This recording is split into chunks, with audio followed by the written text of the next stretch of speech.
नागपुर में अंतर्राष्ट्रीय मजदूर दिवस के अवसर पर आयोजित मजदूर दिवस महोत्सव में श्रमिक एकता और भक्ति का भव्य प्रदर्शन किया। नाला बस स्टॉप ग्राउंड स्थित सोनू पान मंदिर परिसर में हुए इस आयोजन में हजारों मजदूर, ठेकेदार, सामाजिक कार्यकर्ता और नागरिक शामिल हुए। मजदूर एकता जिंदाबाद के नारों से पूरा माहौल जोश, गर्व और एकजुटता से गूंज उठा। कार्यक्रम में केंद्रीय मंत्री नितिन गडकरी का संदेश विशेष रूप से प्रसारित किया गया, जिसने उपस्थित लोगों को नई ऊर्जा का संचार किया।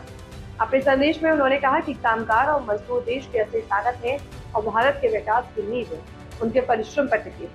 उन्होंने भरोसा दिलाया कि आने वाले समय में मजदूरों के हित में ठोस और बड़े फैसले लिए जाएंगे। इस संदेश ने मजदूरों के मन में आत्मविश्वास और गर्व की भावना को और मजबूत किया है। महाराष्ट्र सरकार के शहर पालक मंत्री आशीष जायसवाल ने भी अपने संबोधन में मजदूरों की भूमिका को महत्वपूर्ण बताते हुए कहा कि उनके बिना विकास अधूरा है। उन्होंने आश्वासन दिया कि सरकार मजदूरों के अधिकार, रोजगार और सामाजिक सुरक्षा को मजबूत करने के लिए प्रतिबद्ध है। इस आयोजन का संचालन महाराष्ट्र सरकार के महसूल मंत्री एवं नागपुर के पालक मंत्री चंद्रशेखर बावनकुले के मार्गदर्शन में किया गया। कार्यक्रम में कई प्रमुख जनप्रतिनिधि और सामाजिक कार्यकर्ता भी उपस्थित रहे। कार्यक्रम के दौरान मजदूरों के सम्मान में प्रतिघोष और रंगारंग संगीत संध्या का आयोजन किया गया, जिसमें परिवार सहित पहुंचे लोगों ने देर रात तक उत्साहपूर्वक भाग लिया।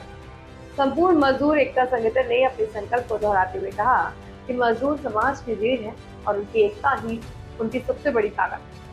मजदूर एकता जिंदाबाद के नारों के साथ कार्यक्रम का समापन हुआ, लेकिन इस महोत्सव ने यह स्पष्ट संदेश दिया कि जब मजदूर एकजुट होते हैं तो बदलाव निश्चित होता है।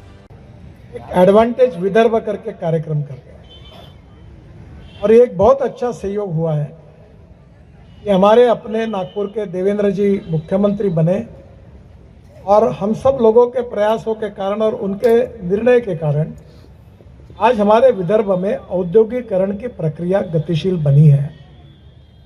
अभी हमारे यहाँ महिंद्रा का 10,000 करोड़ रुपए का इन्वेस्टमेंट का प्लांट हम बूटीबोरी में शुरू कर रहे हैं और इस प्लांट में से उसके डायरेक्ट महिंद्रा में और उसके एंसिलरी इंडस्ट्रीज को पकड़कर 25,000 नागपुर के और विदर्भ के युवाओं के हाथों को काम मिलने वाला है। और ये जो हमारी मजदूरों की शक्ति है वो और शक्तिशाली बननी चाहिए और शक्तिशाली बननी चाहिए। तो इसके लिए सबसे बड़ी बात कोई है तो विशेष रूप से हमारे जो युवा हैं जो आज औद्योगिक क्षेत्र में काम करने वाले हैं उनको प्रशिक्षित करना और उनके कौशल्य को बढ़ाना ये बहुत आवश्यक है।